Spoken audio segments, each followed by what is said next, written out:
Other than the creator clash, there's one issue that I wanted to talk about. Sure. You recently did something that I personally think is a little bit scary. We don't have to talk about it if you don't want to, but you responded to trolls. Yeah. You did it not only once but twice. True. And I have a lot of opinions on this because I used to be like that as well. I used to give in, and I still do sometimes.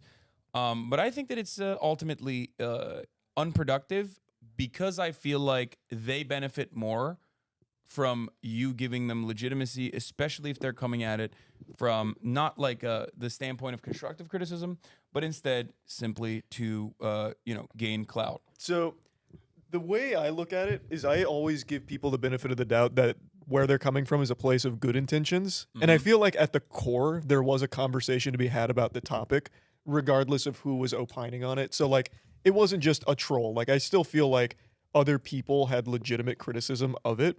So I wanted to tackle it more from that perspective while also maintaining that I disagreed with certain aspects of the situation. I understand where you're coming from, but I always view everyone as coming from a place of like actual care, even though I know that's not always going to be it. Not everyone's genuine. No, this is literally exactly the same thought process I went through a couple years back. And then once I realized that it cultivates an audience basically that for the other party. And Yeah, I and just then never they're really like kind of in the space once you open up the floodgates. I mean, look, hopefully it doesn't end up that way.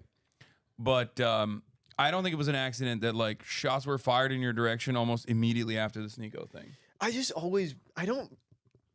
understand that kind of personality exists. I just never really believe it till I see it, because I just feel like people naturally don't want to foster a community like that.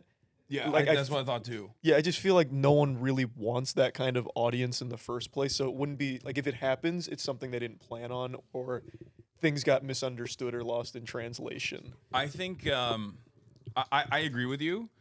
I do think that some people do want that because they see the short-term benefits and they don't necessarily think about the long-term consequences of having an audience like that.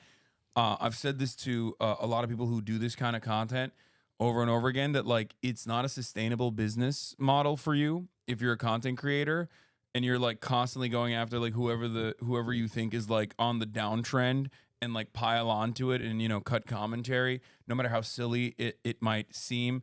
You might actually get like a bunch of haters of that person to come and watch your channel for that brief duration, but your view counts are gonna drop off immediately afterwards because they're not there for you. They're not necessarily there for your commentary. They're there to just like shit on the person because they don't like them for whatever reason, and it creates a very toxic space for them. I don't think that was Charlie's motivation by any means. No, Why no. did you choose to respond? That's not what I was talking about. I was No, talking I know, about the I know. hater That's what side. I'm saying. Yeah. Because, like I said, I think there really was a core discussion to be had on it. Like, I recognize that I also wasn't super clear, so I thought it was maybe a big misunderstanding on the whole situation and things getting tossed around and getting lost.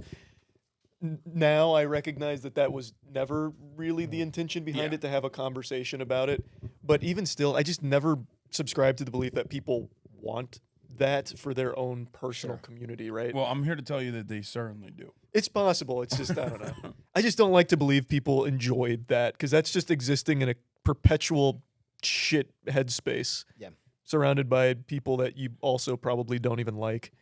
Yeah, no, literally. I think it is very toxic. And there are a lot of spaces like that online, especially in like the lolcow side of things, where like there's a lot of communities that basically gravitate towards that kind of content, because I think we're living in dark times overall. And I think that the more things seem uncertain, the more people's futures look worse and worse, the more they gravitate towards that kind of thing. It's just another kind of disease of despair.